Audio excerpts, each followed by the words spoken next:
நம் கர்த்தராகிய இயேசு கிறிஸ்து நம்முடைய துக்கங்களை, நம்முடைய நோய்களை, நம்முடைய பாவங்களை கல்வாரி சிலுவையில நமக்காய் சுமந்து தீர்த்தார்.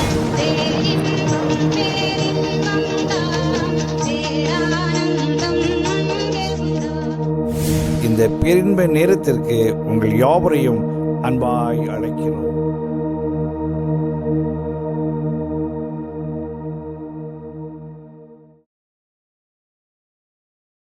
ஆதியாகமம் 1:27 இப்படியாக சொல்கிறது. ஆதியில் அந்த அதிகாரம் இப்படியாக ஆரம்பிக்கும். ஆதியிலே தேவன் வானத்தையும் பூமி சிருஷ்டித்தார். பூமியானது ஒழுங்கின்மையும் வெறுமையமாய் இருந்தது. அநேக காரியங்களை சிருஷ்டித்து 6வது நாளிலே ஆண்டவர் தன்னுடைய சிருஷ்டிப்பை நிறைவு செய்கிறார். அதுக்கு ஒரு முழுமையை கொடுக்கிறார். தான் சிருஷ்டித்த அனைத்து சிருஷ்டிப்புகளையும் ஆளுமை செய்வதற்கு, இதற்காக ஆளுமை செய்வதற்கு, அதனுடைய பிரதிபலனை புசிப்பதற்கு ஆண்டவர் அங்கே ஒரு மனித சமுதாயத்தை உண்டாக்கிய தன்னுடைய சாயலாக. யாருடைய சாயலாக நம்மளாக இருக்கிறோம்? ஆண்டவருடைய திருச்சாயலாக இருக்கிறோம். ஆணும் பெண்ணுமாக அவர்களை உண்டாக்கினார் என்று அந்த வசனம் சொல்கிறது. ரொம்ப ஒரு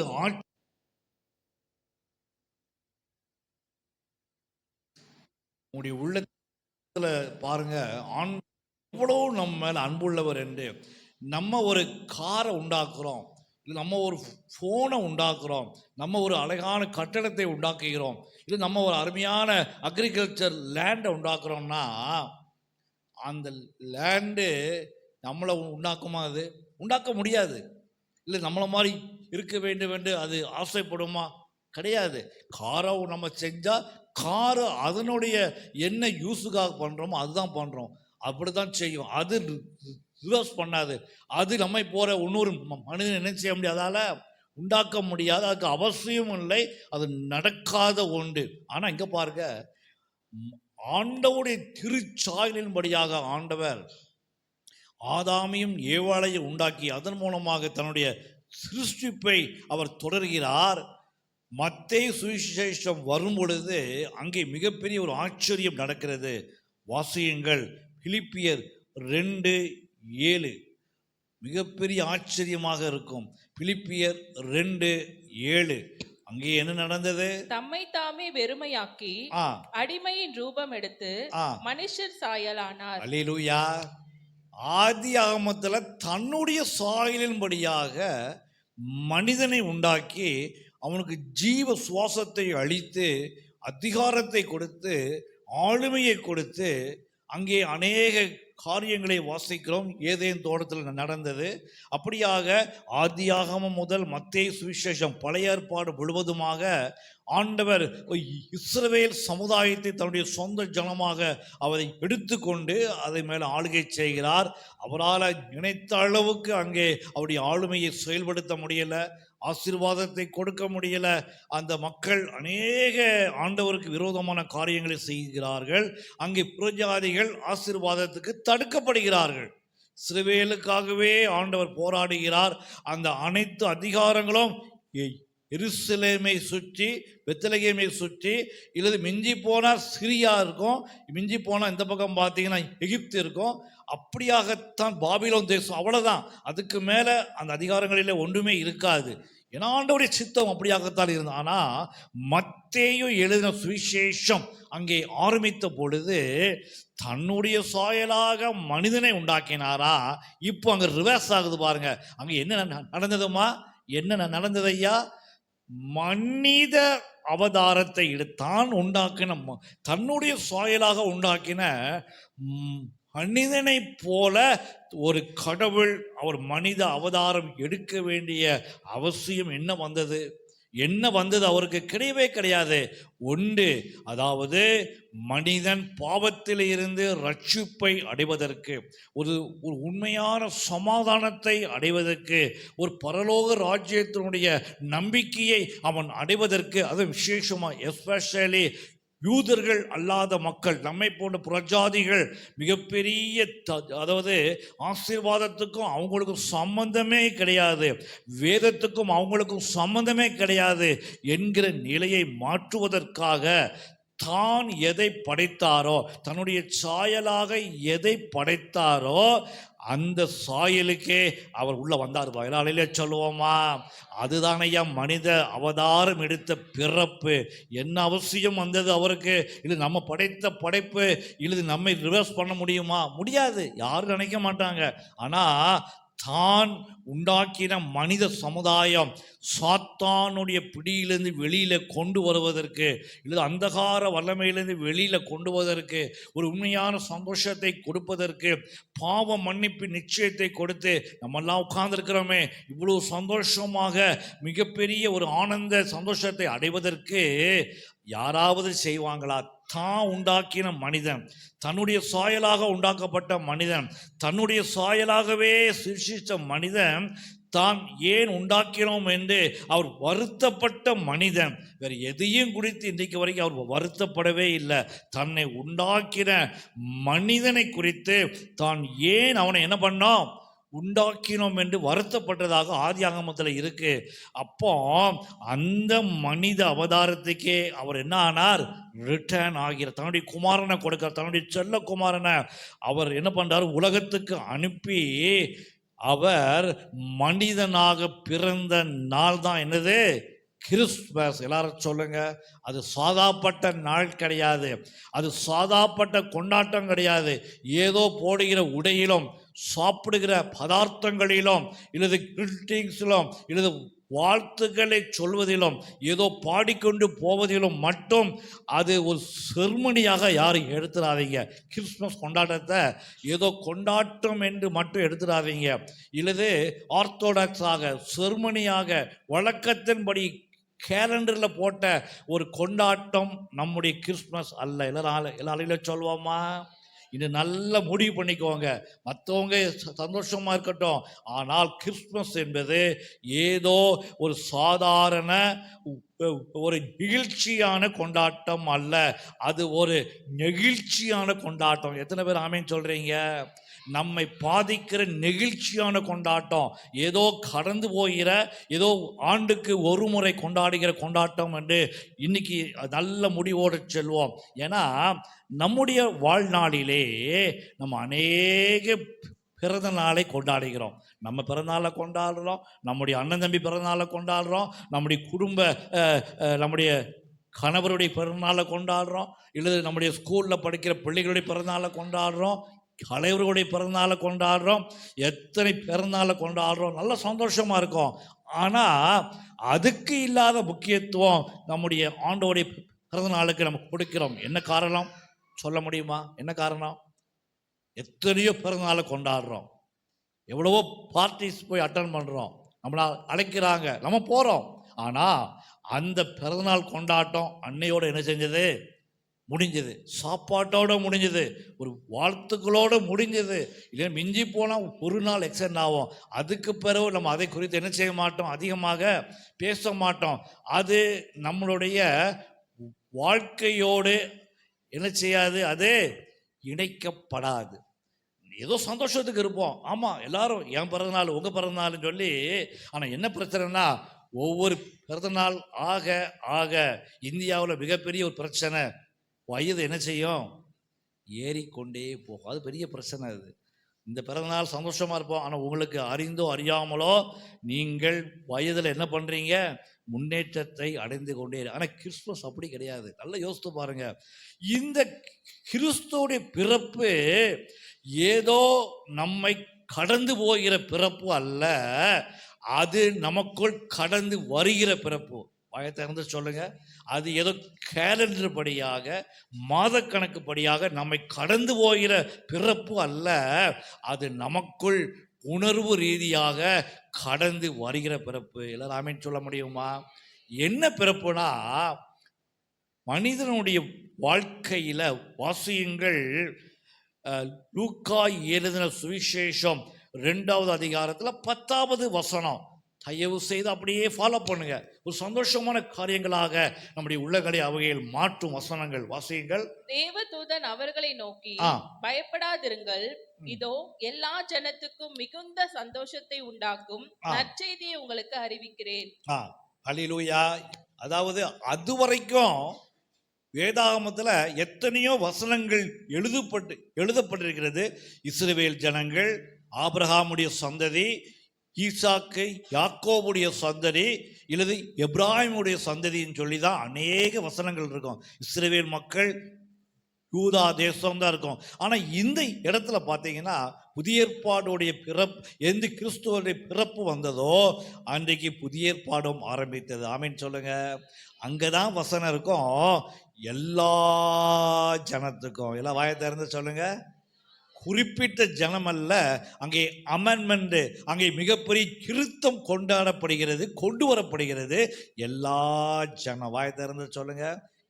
பக்கத்தில் கையை பிடிச்சு சொல்லுங்க, எல்லா ஜனம். அதில் நீங்களும் உள்ள வந்துடுறீங்க, நாங்களும் வந்துடுறோம். நீங்களும் ஆன்லைனில் பார்க்குற எல்லா ஜனத்துக்கும் என்னது?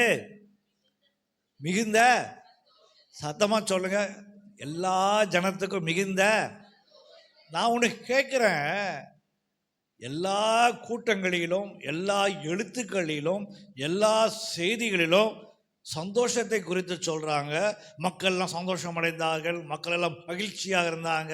ஆலயத்தில் பிரசங்கிக்கப்படுகிறது, சந்தோஷமாக இருக்கிறவங்களாம் அல்லேலூயா சொல்லுங்க, சந்தோஷம் உள்ளவங்களாம் பாட்டு பாடுங்கன்னு சொல்கிறாங்களே. சந்தோஷத்தை பார்க்க முடியுமா? சொல்லுங்க பார்ப்போம். அதை ஏதாவது ஒரு அமைப்புக்குள்ளே கொண்டு வர முடியுமா? சொல்லுங்க பார்ப்போம். என்னைக்காவது யோசிச்சிருக்கீங்களா? சந்தோஷத்தை பார்க்க முடியுமா? சந்தோஷம் சொல்லி பாட்டு பாட முடியும், சந்தோஷம் சொல்லி எழுத முடியும், சந்தோஷம் இருக்கிறவங்களும் அல்லேலூயா சொன்னால் சொல்ல முடியும். ஆனால் சந்தோஷத்தை பார்க்க முடியுமா? சொல்லுங்கம்மா. எல்லாம் சொல்கிறோம், நம்ம என்ன சொல்கிறோம்? நான் ஆண்டவருக்குள்ளதாக எப்படி இருக்கிறேன், அதோடைய பார்க்க முடியுமா? காமிக்க முடியுமா? சாரி, அதுதான் கேட்டேன். ஐயா சொல்லிட்டாங்க. அதோடைய உருவ அமைப்பு தான் என்ன, அவருடைய ஸ்ட்ரக்சர் தான் என்ன? சொல்லுங்க பார்ப்போம். யாராவது சொல்ல முடியுமா? இல்லை யாராவது இதுவரை காமிச்சிருக்காங்களா? முடியாது. அதோடைய வாயில சொல்லுவாங்க, எழுதி காமிப்பாங்க, இல்லை பாட்டு பாடுவாங்க, இல்லை டான்ஸ் ஆடுவாங்க, எல்லாம் அதெல்லாம் பண்ணுவாங்க. அதோடைய ஸ்ட்ரக்சர் சொல்ல முடியுமா? சொல்ல முடியாது. ஏன்னா இன்று புரிந்து கொள்ளுங்க, சந்தோஷம் நபருக்கு நபர் வித்தியாசப்படும், குடும்பத்துக்கு குடும்பம் வித்தியாசப்படும், நாட்டுக்கு நாடு வித்தியாசப்படும், அமைப்புக்கு அமைப்பு வித்தியாசப்படும், இடத்துக்கு இடம் வித்தியாசப்படும். ஆலயத்தில் சந்தோஷமா இருக்கிறவங்களும் அல்லேலூயா சொல்லுங்கண்ணா. இப்போ சொல்லுங்க பார்ப்போம். சரி, நீங்கள் ஒரு ஆஃபீஸுக்கு வேலைக்கு போகிறீங்க, அங்கே சந்தோஷமா இருக்கவங்களாம் ஏதாவது இது போல நீங்கள் கை தட்டுங்கன்னா அங்கே வித்தியாசப்படும். ஏன்னா அங்கே அன்னைக்கு 5 மணிக்கு போகிற இடத்துல 4 மணிக்கு விட்டாங்கன்னா அது அங்கே சந்தோஷம். சரியாம்மா? படிக்கிற இடத்துல ஒருத்தர் நினச்சி பார்க்காம பாஸ் பண்ணிட்டாங்கன்னா அங்கே அது சந்தோஷம். வேலைக்கு போகிற இடத்துல அந்த மாதம் சம்பளத்தில் ஒரு 1000 ரூபாய் எக்ஸ்ட்ரா போட்டாங்கன்னா அங்கே அது சந்தோஷம்.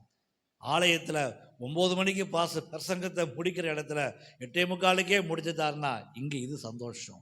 நான் உண்மையாக பேசுகிறேன், ப்ராக்டிக்கலாக பேசுகிறேன். ஆனால் சந்தோஷம் என்பது நபருக்கு நபர், குடும்பத்துக்கு குடும்பம். இன்னைக்கு இந்த குடும்பத்தில் நல்லா சக்கரை பொங்கல் காலை சாப்பிட்டாங்கன்னா அது இங்கே சந்தோஷம். அதே அடுத்த தெருவில் இன்னொரு குடும்பத்தில் மத்தியானம் பிரியாணி சாப்பிட்டாங்கன்னா அங்கே அது சந்தோஷம். நாட்டுக்கு நாடு மாறும். வேதம் சொல்லுது, அது பசங்கம்மா, எல்லா ஜனத்துக்கும் மிகுந்த சந்தோஷத்தை. எல்லாரும் சத்தமா சொல்லுங்க, எல்லா ஜனத்துக்கும் இந்த சந்தோஷம். எல்லாத்துக்கும் ஒரே சந்தோஷம். எந்த நாட்டில் போனாலும் இந்த வசனத்துடைய சந்தோஷம் ஒரே ஸ்ட்ரக்சர்ல இருக்கும், ஒரே அமைப்புல இருக்கும்.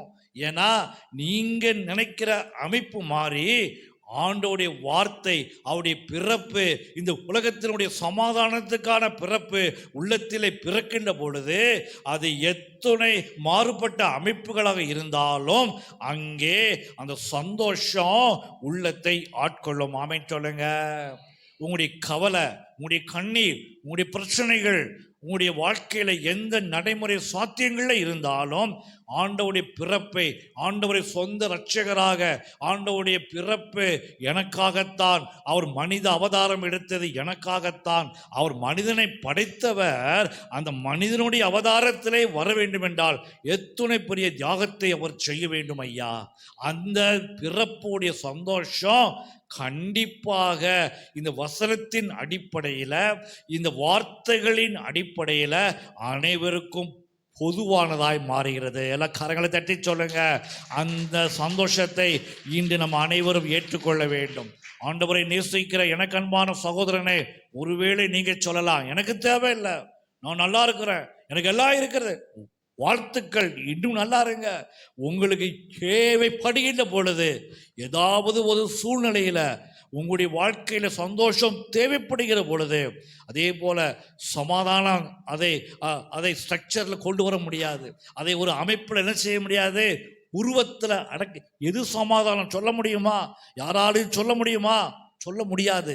சொல்லுவீங்க, நான் ஆண்டவருக்குள்ளாக சமாதானம் இருக்கும் பிரதர், சமாதானமாக நல்லா சாப்பிட்டோம் பிரதர். அதோடைய அமைப்பு என்ன, அதோடைய ஸ்ட்ரக்சர் என்ன, அதோடைய அகலம் என்ன, அதோடைய நீளம் என்ன, அதோடைய உயரம் என்ன, அதோடைய அமைப்பு என்ன, சொல்ல முடியுமா?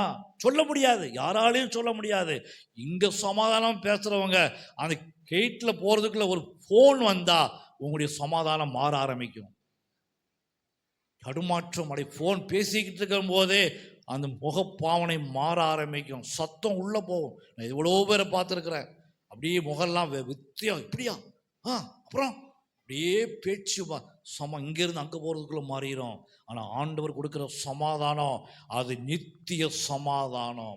அவருடைய பிறப்பு கொடுக்குற சமாதானம் எத்தனை மாறுதலுக்கும் நீங்கள் இருந்தால் கூட உங்களை ஆற்றுகிற சமாதானம். எல்லாமே சொல்ல முடியுமா? கிறிஸ்துமஸ் அதோடு தொடர்புடையது. ஏதோ அது கடந்து போகிற அந்த பண்டிகை அல்ல, நம்முடைய உள்ளத்தை கண்ட்ரோல் பண்ணக்கூடிய சக்தி எதுக்கு உண்டு? ஆண்டவருடைய பிறப்புக்கு உண்டு. ராமன் சொல்லுங்க, அந்த பிறப்பை நாங்கள் அறிவிக்கிறோம், வேதாகமும் அறிவிக்கிறது. எல்லா ஜனத்துக்கும் மிகுந்த சந்தோஷம். அடுத்தது நற்செய்தி. அதாவது உங்க வாழ்க்கையில இதுவரை எனக்கு அன்பான சகோதரனே, எனக்கு அன்பான ஆசீர்வதிக்கப்பட்டவர்களே, ஒருவேளை வாழ்க்கையில் வேதனை, பிரச்சனை, வாழ பிடிக்கல, ஏன் பிறந்தேன், ஏன் இருக்கிறேன், எனக்கு ஏன் இவ்வளோ பெரிய கஷ்டங்கள், மற்றவங்களாம் நல்லா தானே இருக்கிறாங்க, மற்றவங்களாம் எப்படியோ இருக்கிறாங்க சொல்றீங்களா? உங்களுடைய வாழ்க்கையில நற்செய்தி உங்களுடைய கதவை கட்டி கொண்டிருக்கிறது. நாளில நீங்கள் ஏற்றுக்கொண்டால், இது ஒரு கட்டாயம் அல்ல, இது ஒரு திணிப்பு அல்ல. நீங்கள் விருப்பப்பட்டால், இல்லை என்றாவது ஒரு நாள் உங்களுக்கு தேவைப்பட்டால், இந்த வசனத்தை வாசித்து நாங்கள் சொல்லுகிற ஆண்டவரை சொந்த இரட்சகராக அவருடைய பிறப்பை உங்களுடைய வாழ்க்கையில என் உள்ளத்துல பிறங்க ஆண்டவரை எல்லாமே சொல்லுங்க. இருந்தீங்கன்னா உலகத்தில் உங்களுக்கு எத்தனை சந்தோஷங்கள் எவைகள் கொடுத்தாலும் அவைகள் அவைகள் அவைகள் நிரந்தரமானவைகள் அல்ல. ஒரு நாள் மாறும் என்கிற வார்த்தையை விட்டுட்டு அனைத்தும் மாறுதலுக்கு உட்பட்டவைகள். கிறிஸ்துவனுடைய பிறப்பு உங்களுக்குள்ள வரும் என்றால் நித்திய காலமாய் நீங்கள் ஒரு தெய்வீக தன்மையோடு இங்கே வாழலாம். ஆண்டவருடைய நம்பிக்கையோடு ராஜ்யத்திலும் வாழ முடியல. ஆமென் சொல்லுவோமா? எல்லா ஜனத்துக்கும் என்னது? மிகுந்த சந்தோஷம். மனிதன் மேல் பிரியம் உண்டாவதாக. என்ன உண்டாகணுமா? பிரியம்னா ஆண்டவருடைய அன்பு நம்ம மேல கிறிஸ்துவோடைய பிறப்பின் மூலமாக அது நமக்காக உத்தரவாதமாய் கொடுக்கப்பட்டிருக்கிறது. எத்தனை பேருக்கு வேணும் சொல்லுங்க? ஆண்டவருடைய அன்பு எத்தனை பேருக்கு வேணும்? கிறிஸ்துவோடைய பிறப்பின் மூலமாக உங்களுக்கு இலவசமாய் கொடுக்கப்படுகிறது, இலவசமாய் கொடுக்கப்படுகிறது, இலவசமாய் கொடுக்கப்படுகிறது. அதை ஏன் நீங்கள் வாங்கி கொள்ளக்கூடாது? அவைகளோடு ஏன் நீங்கள் வாழக்கூடாது? அவைகளை உபயோகித்து ஏன் பிரச்சனைகளுக்கு ஒரு மிகப்பெரிய வெற்றியை நீங்கள் பார்க்கக்கூடாது? அது ஆவிக்குரிய வாழ்க்கை என்றால் வேற ஒன்றும் இல்லை. ஆவி என்பது வேற ஒன்றும் இல்லை. தெய்வீக தன்மையை நம்முடைய உள்ளத்தோடு இணைத்து கொள்வது, நம்முடைய எண்ணங்களிலே இணைத்து கொள்வது, நம்முடைய வாழ்க்கையோடு ஆண்டவருடைய காரியங்களை இணைத்து கொள்வது, அதுதான் ஆவிக்குள்ளான மனுஷன், உள்ளான மனுஷன். வேற ஒன்றும் இல்லை. அது எப்படி வருகிறது? கிறிஸ்துவின் பிறப்பின் மூலமாக இந்த நாள் இலவசமாக யாரெல்லாம் நம்புறீங்களோ அத்துணை மக்களுக்கு அது கொடுக்கப்படுகிறது. எத்தனை பேர் சொல்ல முடியும், என் உள்ளத்தில் ஆண்டவர் பிறந்திருக்கிறார், இல்லது இன்னைக்கு என் உள்ளத்தில் பிறந்திருக்கிறார், நான் விசுவாசிக்கிறேன், ஆண்டவர் எல்லாருடைய உள்ளத்திலும் பிறந்து உங்களை ஆசீர்வதிப்பாராக. ஆமேன், ஆமேன், ஆமேன்.